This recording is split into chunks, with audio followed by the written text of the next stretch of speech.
Yeah, after the first thought was to use in sauce and broth just to flavor and season the liquid, but once we started to marinate fish and meats inside, we actually realized that we could use it in a way to really enhance the flavor and the texture of meats and fish.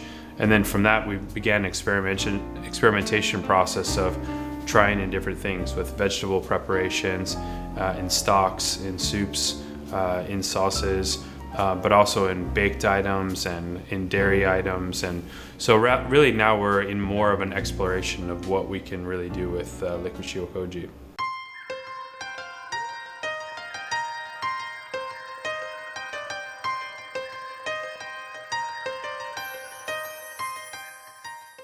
So I think there's several. So one is to have the consistent seasoning throughout the product. And the other is, several others is about the texture that we're getting from the cooked meat. The way that the enzyme and the proteins behave, it really retains both the natural flavor and the moisture inside of the meat when cooking. And it gives a really even browning and really beautiful color when cooking. So I think there's really several benefits that work very well together, very complementary together.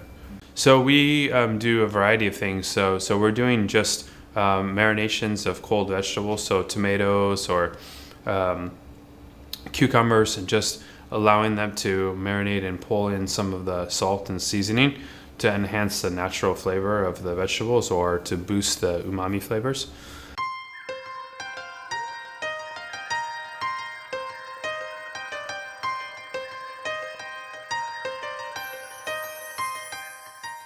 We used to marinate our salmon in what we call a brine, so a mixture of just water and salt. So typically about 10% or 9% or 8% salt to water. And then we would marinate the salmon in that.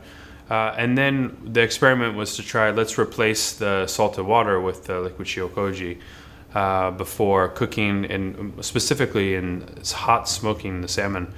And what we found is that the natural flavor of the salmon was more intense and more rich, but also the texture of the outside of the meat, it really blocked from the albumin protein from coming to the surface, give a beautiful shine, and also was a really nice way to have the smoke flavor actually stick and adhere to the salmon. And then the seasoning is very even from the outside all the way to the center. Well, I think it's really interesting just to see what chefs continue to innovate. Like, what are some new ideas? What are they going to do? What are we going to do?